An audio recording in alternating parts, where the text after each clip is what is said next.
Hello friends, मेरे channel को like and subscribe जरूर करें।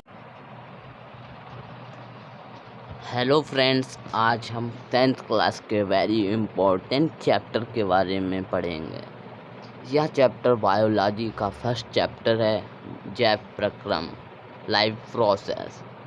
यह चैप्टर बहुत ही इम्पोर्टेंट है 10th क्लास के लिए। जिन बच्चों ने अभी ये चैप्टर ना पढ़ा हो वह इसे ज़रूर पढ़ लें। जैव प्रक्रम क्या होता है, आज हम इसके बारे में अभी जानेंगे। जैव प्रक्रम वे सभी प्रक्रम जो सम्मिलित रूप से अनुरक्षण का कार्य करते हैं, जैव प्रक्रम कहलाते हैं। दूसरे शब्दों में, जीव द्वारा संपादित किए जाने वाले वे सभी कार्य जो जीव की जैविक अवस्था को बनाए रखते हैं, जैव प्रक्रम कहलाते हैं। सभी जैविक प्रक्रियाओं को संपन्न करने के लिए ऊर्जा की आवश्यकता होती है। कार्य करने की क्षमता ही ऊर्जा कहलाती है। यह ऊर्जा जीव अपने पर्यावरण से प्राप्त करता है, जो निम्न प्रकार से उपयोग में आती है।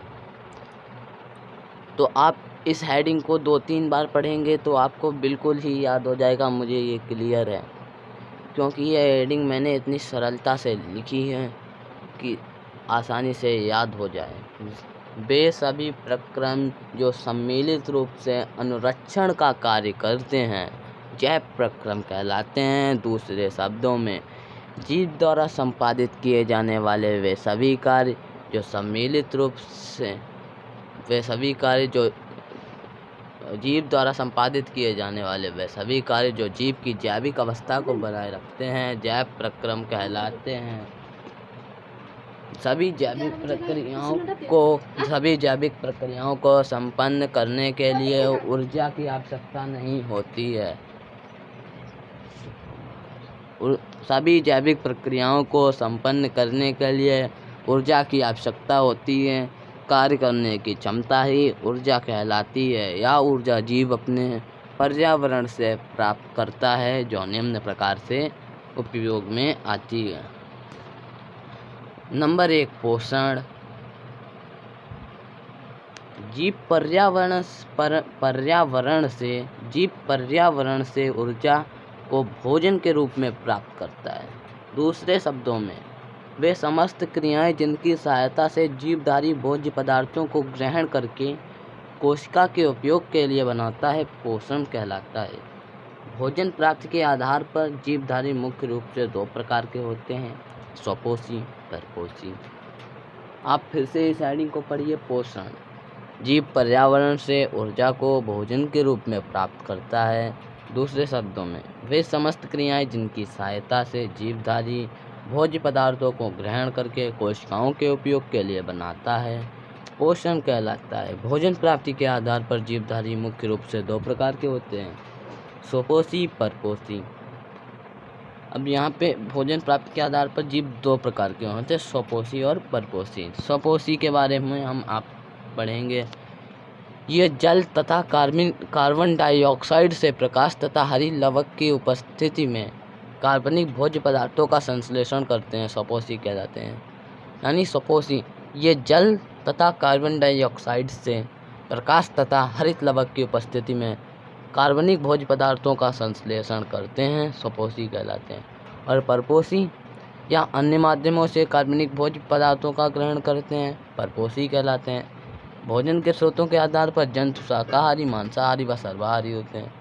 स्वपोषी में आप उदाहरण दे सकते हैं पेड़ पौधे, और परपोषी में जीव जंतु, ये इनके उदाहरण हैं। श्वसन, जिसको इंग्लिश में कहते हैं रिस्पिरेशन। श्वसन वह उपापचयी क्रिया है जिसमें ऊर्जा प्राप्त करने के लिए भोजन का ऑक्सीकरण किया जाता है, श्वसन कहलाता है। मनुष्य का श्वसन तंत्र शरीर का मुख्य अंग माना जाता है। इसके द्वारा श्वासोच्छ्वास तथा श्वसन क्रिया पूरी होती है। श्वसन तंत्र के मुख्य भाग निम्नलिखित हैं। फिर से आप हेडिंग पढ़ लीजिए।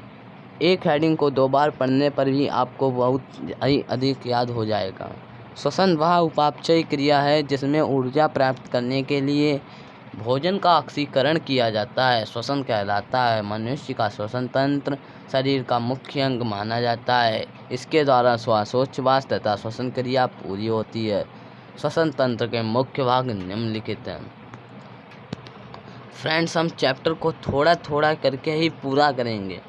श्वसन तंत्र के मुख्य भाग। नासा मार्ग। नंबर 1, नासा मार्ग। यह मुख पर 2 छिद्र होते हैं जो उपास्थल झिल्ली द्वारा पृथक होते हैं। इनके द्वारा वायुमंडल से ऑक्सीजन व कार्बन डाइऑक्साइड का आदान प्रदान किया जाता है। नासा मार्ग टेढ़ा मेढ़ा तथा श्लेष्म युक्त होता है। इसमें वायु इधर से उधर टकराती है तो उसका तापमान शरीर के तापमान के बराबर हो जाता है। आप इस पॉइंट को 2 बार तक पढ़ेंगे, आपको बिल्कुल ईजली से याद हो जाएगा। अब हम आएंगे ग्रसनी। ग्रसनी, इस भाग में नासा मार्ग तथा मुक्त गुहिका दोनों खुलते हैं। नासा ग्रसनी कंठ द्वारा वायुनाल में खुलता है।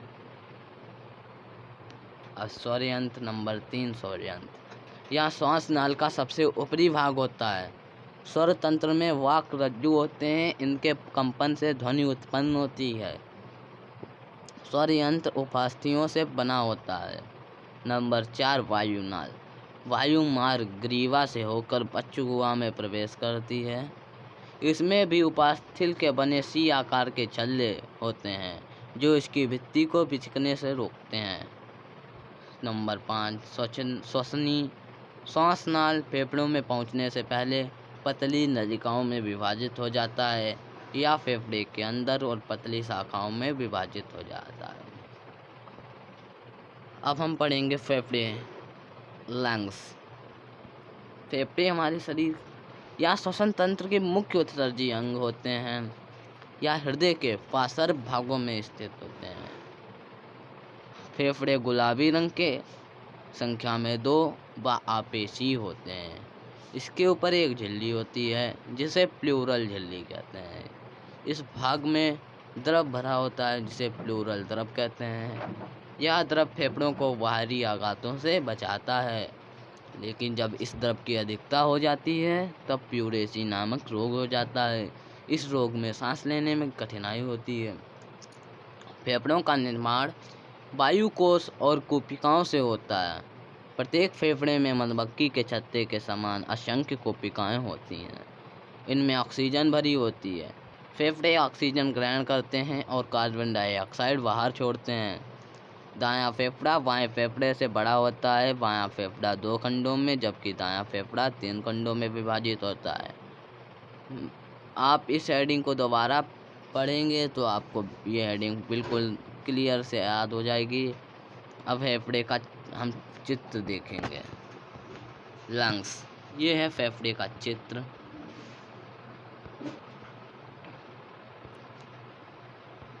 आप इसे बना लेना क्योंकि ये भी पेपर में आ सकता है।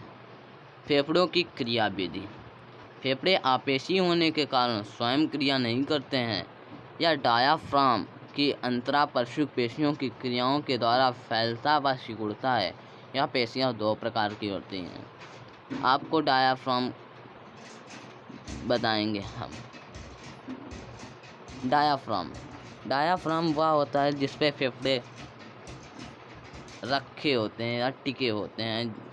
अगर डायाफ्राम ना हो तो फेफड़े अपनी जगह से दूसरी जगह पे पहुंच सकते हैं। वाह्य अंतरापृष्ठ पेशियां, अंतरापृष्ठ पेशियां। वाह्य अंतरापृष्ठ पेशियों के खिंचाव के कारण डायाफ्राम का आयतन घट जाता है। इससे फेफड़े का आयतन भी घटता है और अधिक दाब होने के कारण फेफड़े में भरी वायु चली जाती है। स्वस्थ मनुष्य 1 मिनट में लगभग 12 से 16 बार सांस लेता है। फेफड़े कभी भी ऑक्सीजन से खाली नहीं होते हैं। इसमें कुछ ना कुछ ऑक्सीजन की मात्रा बनी रहती है। सारी वायु निकाल देने पर भी लगभग 2300 मिलीलीटर वायु फेफड़ों में भरी रहती है। मनुष्य में फेफड़ों की क्या सामर्थ्य है? फेफड़े कभी ऑक्सीजन से खाली नहीं होते हैं। सामान्य अवस्था में लगभग 2300 मिलीलीटर वायु भरी रहती है। हम लगभग 500 मिलीलीटर वायु ही ग्रहण कर सकते हैं। कार्य करते समय हम लगभग 3500 मिलीलीटर तक वायु ग्रहण कर सकते हैं। फेफड़ों में 2300 प्लस 3500 बराबर 5800 मिलीलीटर तक वायु भरी जा सकती है। इसे ही फेफड़ों की कुल सामर्थ्य कहते हैं। एक बार में कोशिश करने पर 4600 मिलीलीटर वायु बाहर निकाली जा सकती है। उपापचयी क्रियाएं। इस क्रिया में सरल पदार्थ के संश्लेषण से जटिल पदार्थ का निर्माण होता है, जैसे प्रकाश संश्लेषण व प्रोटीन संश्लेषण। उपापचयी क्रियाएं। इस क्रिया में जटिल पदार्थों के विघटन से सरल पदार्थों का निर्माण होता है, जैसे श्वसन। उत्सर्जन। शरीर में होने वाली उपापचय क्रियाओं के कारण विभिन्न प्रकार के उत्पादों का निर्माण होता है। इस उपापचय क्रिया में ऐसे अनेक पदार्थ हैं जो कोशिकाओं के लिए न केवल अनुपयोगी बल्कि हानिकारक भी हैं। शरीर में अनेक प्रकार के हानिकारक व बेकार पदार्थों का निर्माण होता है। इन बेकार पदार्थों को शरीर से बाहर निकालना ही उत्सर्जन कहलाता है। फ्रेंड्स, उत्सर्जन बहुत ही इम्पोर्टेंट हेडिंग है। इसे आप याद कर लेना, क्योंकि ये बहुत ही इम्पोर्टेंट है। ये पेपर में अधिकतर आती है। मनुष्य में उत्सर्जन तंत्र पाया जाता है जिनमें निम्न भाग होते हैं। 1 जोड़ी गुर्दे या वृक्क, नंबर 2 मूत्रवाहिनी, नंबर 3 मूत्राशय, नंबर 4 मूत्रमार्ग। हेलो फ्रेंड्स, अगर आप मेरे चैनल पर नए हैं तो प्लीज़ मेरे चैनल को लाइक एंड सब्सक्राइब जरूर करें। हम ऐसे ही कुछ पार्टों में इस चैप्टर को कंप्लीट कर देंगे, जिससे कि आप बोरिंग ना फील करें। प्लीज़ मेरे चैनल को लाइक एंड सब्सक्राइब जरूर कर दें।